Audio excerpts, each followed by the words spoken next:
किसी भी इशारे पर 2 मिनट के लिए ब्रेक लगती है तो 4 भिखारी आपकी गाड़ी का शीशा बजाते हैं। अब बाज़ इशारों पर, टूल प्लाज़ों पर लिख के लगा दिया गया है ये पेशावर भिखारी हैं, इनको खैरात ना दें। लेकिन मेरा सवाल ये है कि उन सारे भिखारियों को एक जगह पे खड़ा करके पूछना किसने है कि तुम भीख क्यों मांग रहे हो? उनके घरों तक उनके साथ किसने जाना है? कौन आदमी है जो जाके उनसे कहेगा कि जनाब तुम क्यों खैरात के लिए खड़े हो, तुम्हारी मजबूरी क्या है? क्या रियासत की, हुकूमत की, ताजर की, मालदार की, तगड़े आदमी की ये ड्यूटी नहीं? उन तक रसाई किसने हासिल करनी है? वो बेवा जो पिछले साल दरवाजे पे ज़कात लेने आई थी वो इस साल भी आई है। वो खातून जिसे पिछले साल आटे का थैला दिया था वो इस साल भी आई है।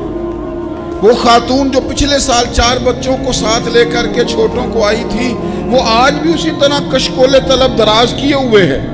और हजरत उमर क्या फरमाते हैं? सैयदना फारूक आज़म रदी अल्लाह ताला अन्हु इरशाद फरमाते हैं, इसको इमाम बहकी ने और इमाम सुयूती ने नकल किया है। हजरत उमर फरमाया करते थे कि अगर मैं जिंदा रहा तो इराक वालों मैं तुम्हारी बेवाओं के लिए ज़रूरत का इतना सामान कर जाऊंगा कि बीबी जब तक जिंदा रहेगी किसी की मोहताज नहीं होगी। उसके लिए इस तरह के असबाब पैदा कर दिए जाएंगे कि उसे हाजत नहीं होगी। उसके लिए मुस्तकिल बुनियादों पर उसके अखराजात देख कर उसके लिए एहतमाम कर दिया जाए। उसे दोबारा कशकोले तलब दराज करने की जरूरत नहीं पड़ेगी। एक सहाबी थे हजरत जनाब सैयदना खफाफ बिन ईमा गफ्फारी रदी अल्लाह ताला। इन्होंने बड़ा किरदार अदा किया था मैदान उहद में, इन्होंने और इनके साहिबजादे ने। तो इनकी बेटी एक दिन हजरत उमर के पास आई। अब वो बेटी ब्याह के जा चुकी थी, उसकी शादी हो गई थी। हजरत खफाफ बिन ईमा रदी अल्लाह ताला अन्हु की साहिबजादी अपने ससुराल चली गई थी, वहाँ उसका खामद इंतकाल कर गया। वो खातून वापस आ गई, वो हजरत उमर से मिली, बेवा औरत। उस बेवा खातून ने आके, यहाँ तो मेरे भाई वो फौजी बेचारे जिनकी बीवियाँ, जिनको एक तकरीब में तो खूब एवार्ड देने के लिए बुलाया जाता है।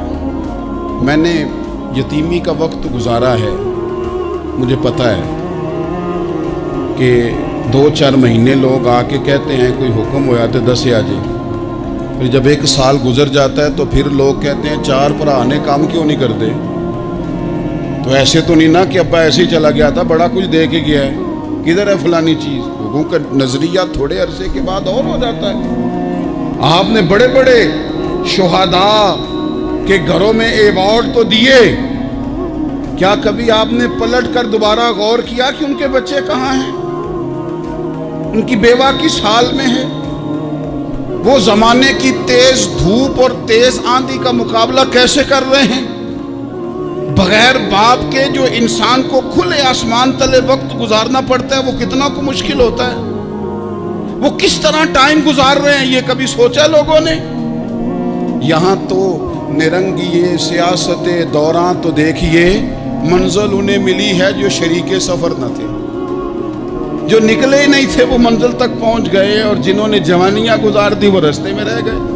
हजरत खफाफ बिन ईमा की साहिबजादी बेवा होके आ गई, बच्चे साथ थे। सरे राह जनाब उमर से मिली और मिल के कहने लगी, हुजूर मैं उस सहाबी की बेटी हूँ जिन्होंने ओहद वाले दिन अपने बेटे के साथ मिल के मुआसरा किया था। बच्चे मेरे यतीम हो गए हैं, मैं बेवा हूँ।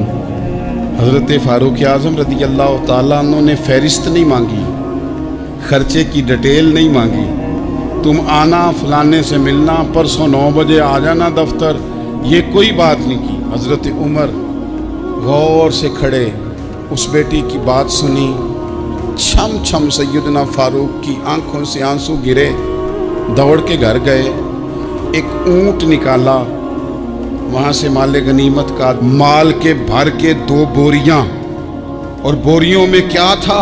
चांदी भी थी, नकदी पैसे भी थे, कुछ ज़रूरत का सामान भी था, गल्ला भी था। 2 बोरियां भर के ऊंट पे रख के खुद लगाम उस बेटी के हाथ में थमा के का पुत्र सामान भी तेरा है, ऊंट भी तेरा है।